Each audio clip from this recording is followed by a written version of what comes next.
Leila from Lake Oswego Junior High.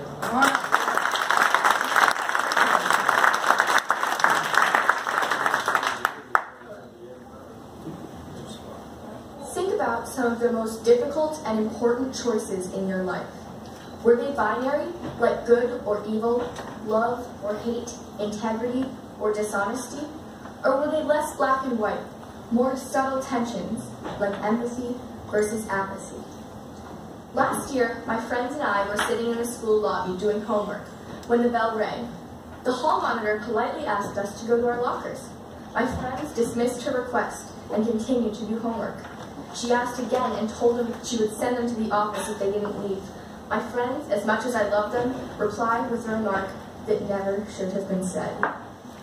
I was horrified at their behavior and horrified at myself for letting it happen. Their rudeness happened so quickly that I didn't have time to formulate an in-the-moment response. To this day, I regret that I didn't speak the truth of what I felt. Although I wasn't directly part of the altercation, I was part of the group, and I did not choose to stand up for what was right. I believe that people should be treated with respect and kindness, but in this moment, I did not uphold that belief. So, I decided to write an apology note to the hall monitor. My friends were incredulous. To them, this note was a betrayal. Although they knew that they were in the wrong, my friends wanted me to stay loyal to them and defend their actions. I was caught in an ethical quagmire, trapped between questions of loyalty versus kindness, apathy versus empathy. After hours of internal debate and struggle, I decided to give the hall monitor my letter. I could have just not written anything.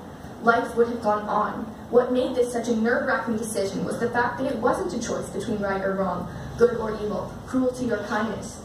Those decisions are easy. They get hard when it's subtle. This was simply a choice between normal or unusual, with all of my friends pushing me away from the unusual.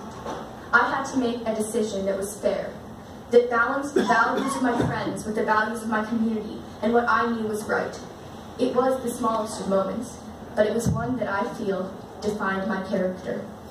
This story is a good life lesson on its own. However, to me, the more powerful message is the one contained in the less obvious conflicts. Every day we choose to prioritize friends or family or work or our friends. Every decision that we make values one thing over another. Most of the time, the only opposition to making the right choice is inertia.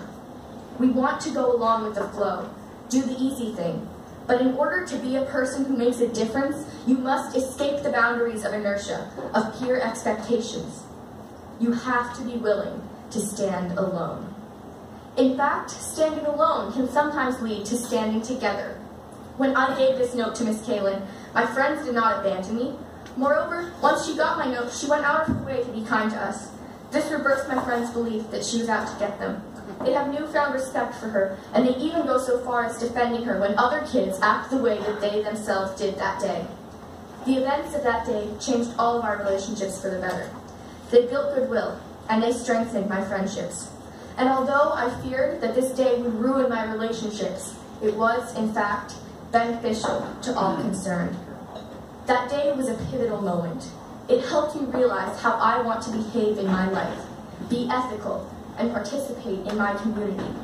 I arrived at this point through extensive self-inquiry, but I realize now as I look at the guiding principles that the four-way test framework allowed me to come to a place of self-understanding and betterment. I had to question if my decision was true, fair, good, and beneficial to all concerned. When I gave my note to Miss Kaylin, I was unsure whether my decision was right. But now I know that any decision that is honest, fair, kind, and beneficial cannot be wrong.